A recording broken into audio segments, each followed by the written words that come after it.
Los síndromes cardiopulmonares comprenden el pulmón cardíaco de la hipertensión venocapilar pulmonar y de los shunt izquierda-derecha y el cor pulmonale agudo y crónico. El corazón pulmonar crónico, de acuerdo a la patogenia, comprende la forma hipóxica debida a enfermedad pulmonar obstructiva crónica, insuficiencia respiratoria restrictiva, por ejemplo, por fibrosis pulmonar, y el síndrome de Pickwick, es decir, la hipoventilación crónica del sujeto muy obeso. El debido a lesiones vasculares como embolias, esquistosomiasis, metástasis intravascular, talasemia. La forma más común es la postembólica, tras el embolismo agudo y arteritis primitiva. Para que se presente el corazón pulmonar como consecuencia de hipertensión arteriolar o precapilar pulmonar, deben intervenir varios factores, en especial la hipoxia. Esta, a su vez, interviene de distinta manera. Con vasoconstricción y de manera crónica con arteritis y como consecuencia hipertensión precapilar permanente, poliglobulia e hiperviscosidad que también aumentan las resistencias arteriolares pulmonares, hiperpresión alveolar que solo interviene durante la crisis asmática y en el estado de mal asmático. La radiología muestra agrandamiento de las cavidades derechas, dilatación de la pulmonar por hipertensión arteriolar pulmonar y cuando se agrega insuficiencia cardíaca derecha, dilatación de la vena cava superior. Si también se presenta en este momento derrame pleural, quiere decir que coexiste una neumonía, y si hay derrame y líneas de Kerley, quiere decir que hay también insuficiencia ventricular izquierda, en cuyo caso se agregan los signos pulmonares de hipertensión venocapilar. Por otra parte, el pulmón presenta signos de enfisema. Aquí vemos el corazón de un longilíneo con elongación de la aorta, descenso de las cúpulas diafragmáticas y costillas horizontales, propias del enfisema pulmonar. Al agregarse la insuficiencia cardíaca, aparece el agrandamiento del corazón, simulando una cardiomiopatía dilatada y pulmón sucio, con aumento de la vascularización y presencia de edema. El tratamiento de la patología pulmonar redujo el tamaño de este corazón. La causa más frecuente de corazón pulmonar agudo es el embolismo pulmonar masivo o recurrente. El infarto se produce en el 15% de casos y se acompaña de insuficiencia cardíaca congestiva.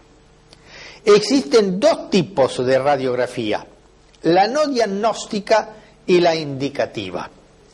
La radiografía no diagnóstica solo puede mostrar alteraciones previas.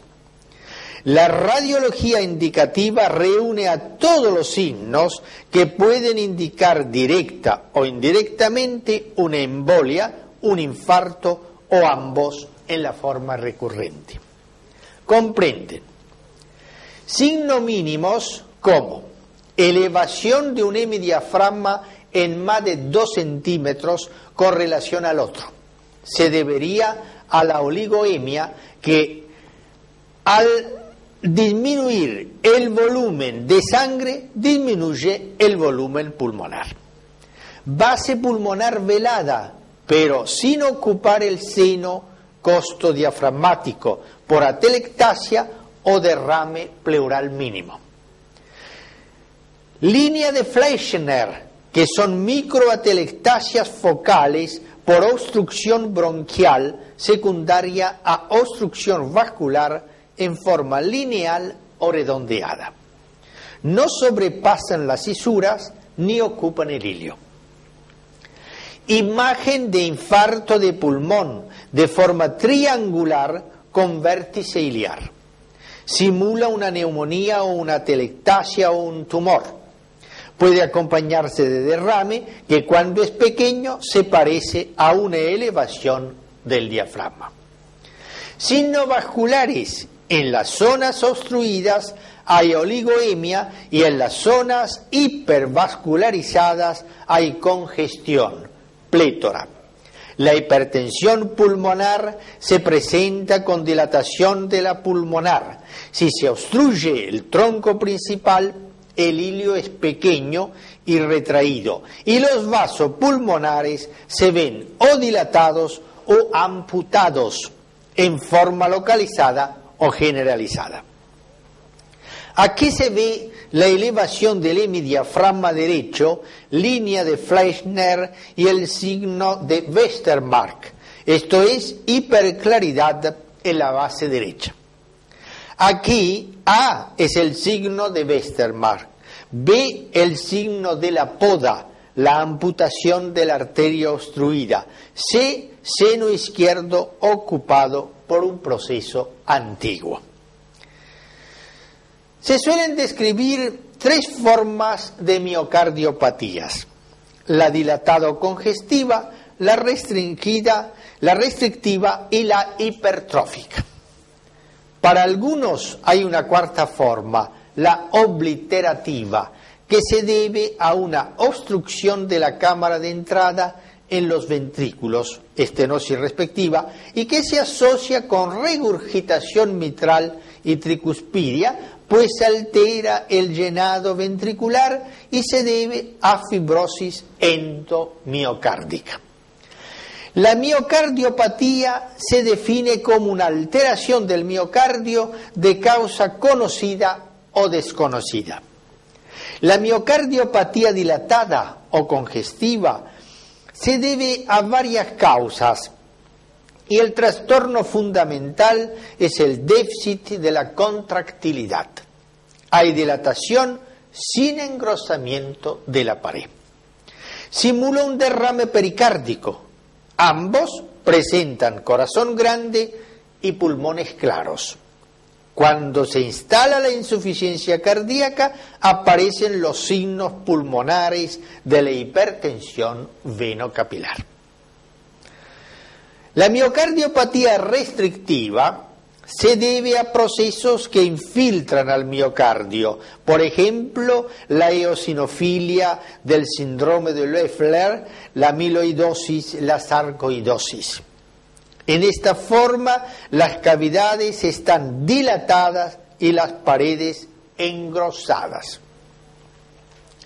La miocardiopatía hipertrófica se caracteriza por una hipertrofia localizada o asimétrica del miocardio, en especial del tabique, que provoca obstrucción a la eyección de uno o de los dos ventrículos. Más comúnmente el izquierdo, con alteración de los pilares y como consecuencia insuficiencia mitral. Es obliterativa cuando se obstruye el llenado. Como se trata de una hipertrofia concéntrica, el corazón se ve poco agrandado, salvo cuando por insuficiencia mitral se agranda la aurícula izquierda y el ventrículo izquierdo. La forma más importante es la estenosis subaórtica hipertrófica. Aquí vemos el pedículo vascular estrecho y un leve agrandamiento de la silueta cardíaca. El aneurisma de pared ventricular es una complicación del infarto de miocardio. Clínicamente hay que sospecharlo cuando después de 3 meses permanece sobrelevado el segmento ST. El infarto de miocardio secundario a obstrucción coronaria puede complicarse con trombosis mural y ruptura de pared. Aquí lo vemos a nivel de la punta. Como consecuencia del adelgazamiento de la pared por el infarto, se forma un aneurisma ventricular.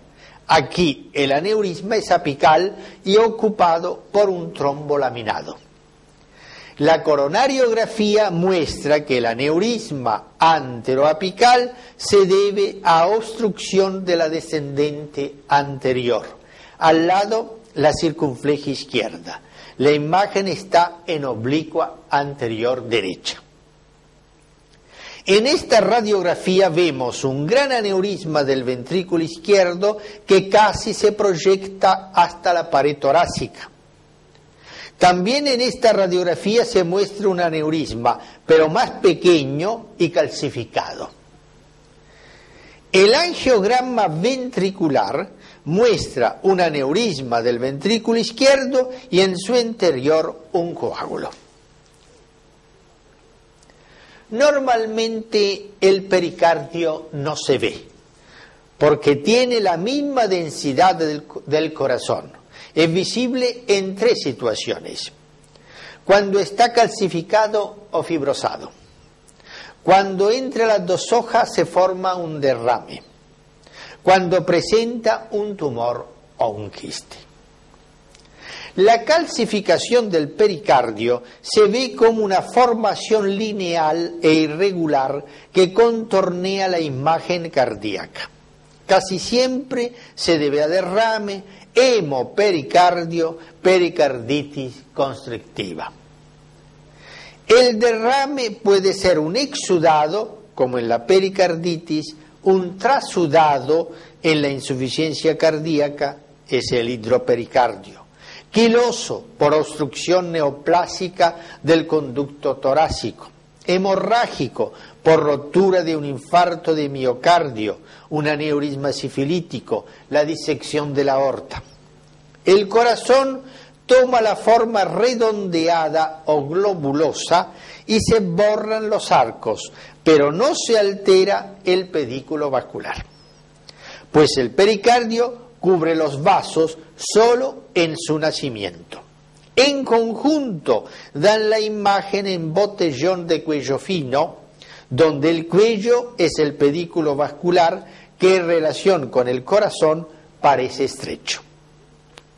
A la radioscopía no late. Los campos pulmonares son claros, no hay vascularización. Una característica es que la silueta cardíaca puede modificarse día a día. Aquí lo vemos de perfil. Cuando también hay aire, se ve nivel hidroaéreo. Los tumores se presentan como una saliencia en el borde de la silueta cardiovascular. Se trate de tumor primitivo o secundario a tumor broncógeno o de mama o linfogranuloma de Hodgkin, o se trate también de divertículo o quiste congénito o adquirido. Se llama divertículo cuando se comunica con la cavidad pericárdica y quiste cuando no lo hace. Casi siempre se ven en el ángulo cardiofrénico derecho. Los únicos que se calcifican son los adquiridos, por ejemplo, el quiste hidatídico. Las afecciones de la aorta del adulto son la ateroesclerosis, los aneurismas, la disección, la coartación. La arterioesclerosis es un término que designa de manera general a todo endurecimiento de la arteria. A menudo se usa como sinónimo de ateroesclerosis. La ateroesclerosis es un proceso crónico con depósito de lípidos en la íntima y formación de ateroma. Afecta a las grandes arterias y es la responsable de las lesiones coronarias, cerebrovasculares, aórticas y arterias de miembros inferiores. La arterioloesclerosis es la degeneración hialina de la íntima y de la media de las arteriolas, sobre todo renales y secundarias a la hipertensión arterial. La esclerosis focal de Monckeberg o mediocalcosis es la calcificación de la túnica media, sobre todo de las arterias de mediano calibre de la parte inferior del cuerpo. A menudo se asocia a la ateroesclerosis, pero puede presentarse de manera solitaria y sin importancia. Suele presentarse después de los 60 años y en el diabético a los 40. Aquí la vemos en forma parcial como una opacidad fragmentada y en forma de placas. En esta otra se ve ocupando toda la circunferencia de la aorta abdominal y en forma de placas. La ateroesclerosis ensancha y elonga la aorta, dando la aorta enesitálica o sigmoidea o desenrollada. Aquí vemos también el ventrículo izquierdo agrandado. También suele calcificarse tanto a nivel del botón aórtico como en la aorta descendente. Aquí vemos que la dilatación es aneurismática porque está totalmente calcificada la pared de la misma en forma lineal. Para diferenciar una aorta dilatada de un aneurisma se solicitará una radiografía de frente con relleno esofágico. Si se trata de aorta desenrollada, sigue la flexuosidad de la aorta. Y si es un aneurisma, es rechazado hacia la derecha por este. Para ubicar los aneurismas, la aorta se divide en segmentos. En el segmento 0 se ubican los aneurismas de los senos o de Valsalva. En el segmento 1, lo de la aorta ascendente por sífilis o necrosis quística de la media del síndrome de Marfan. Se proyectan en el borde derecho. En el segmento 3, lo de la aorta descendente después del nacimiento de la subclavia izquierda hasta el diafragma. Se ven mejor de perfil. Son ateroescleróticos. En el segmento 4 y 5 se presentan los de la aorta abdominal. A la radioscopía laten si no están trombosados. Un aneurisma de la aorta ascendente, del callado y descendente rechaza la tráquea y el borde está calcificado. Aneurisma del callado y de la aorta descendente que también rechaza la tráquea. Aneurisma de la aorta ascendente y del callado. La disección o aneurisma disecante es una fisura longitudinal con un plan de clivaje entre media e íntima. Se debe a degeneración de la media favorecida por la hipertensión, la ateroesclerosis y la distrofia del tejido elástico del síndrome de Marfan. Esta imagen muestra el arco aórtico desplazado y con un gran hematoma en la falsa luz que comprime a las arterias que nacen del mismo.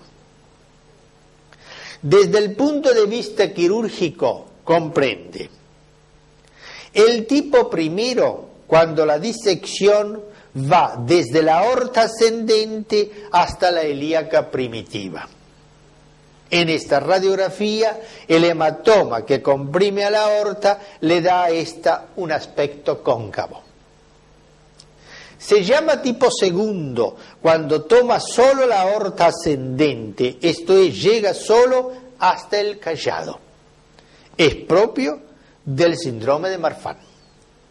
Aquí vemos en A una gran dilatación de la aorta ascendente y en B una dilatación del callado y de la aorta descendente. Esta última constituye el tipo tercero. Por lo tanto, constituye el tipo tercero cuando la disección comienza después del nacimiento de la subclavia izquierda hasta la aorta abdominal pasando el diafragma. Cuando la disección solo llega hasta el diafragma, constituye el tipo cuarto. Esta radiografía de frente muestra la aorta descendente dilatada.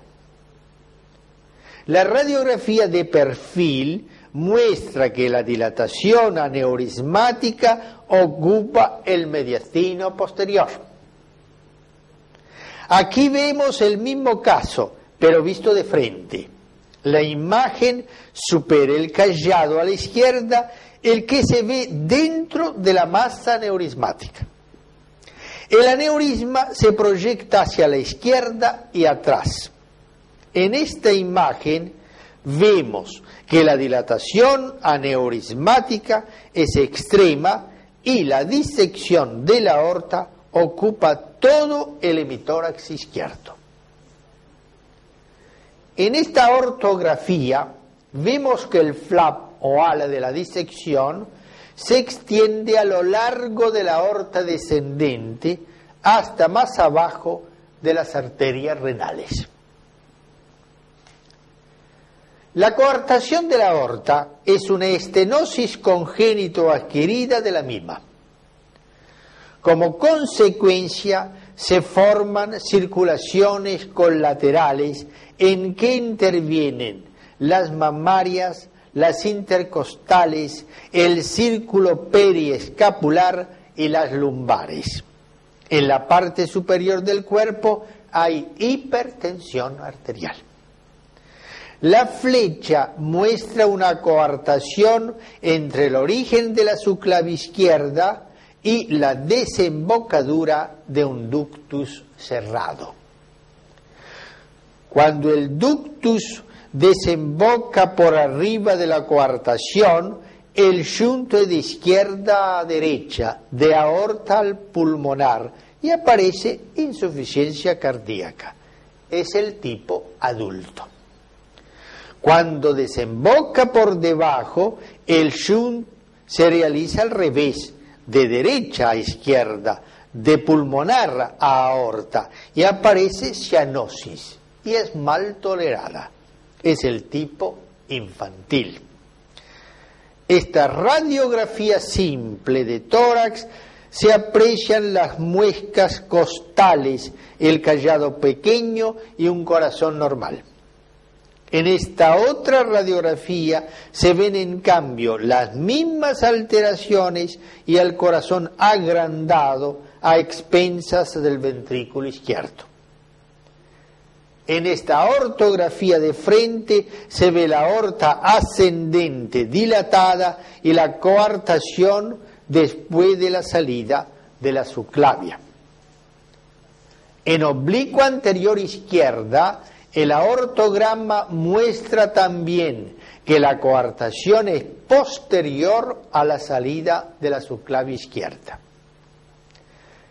En esta radiografía vemos, en la primera, el ventrículo izquierdo agrandado por la hipertensión arterial, la aorta ascendente dilatada, el botón aórtico pequeño.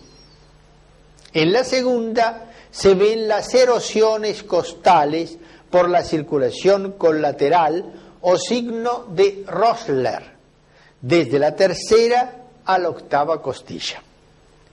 También se presentan en la tetralogía de Fallot, porque gran parte de la sangre pulmonar va por las venas intercostales, pero en este caso es venoso. Esta es la ortografía de un lactante. Se ve la coartación y la dilatación postestenótica de la aorta y los vasos que nacen del callado y de las mamarias interna y externa, que son las que derivan la sangre. Damos por terminado el curso de bases de la radiología cardiovascular.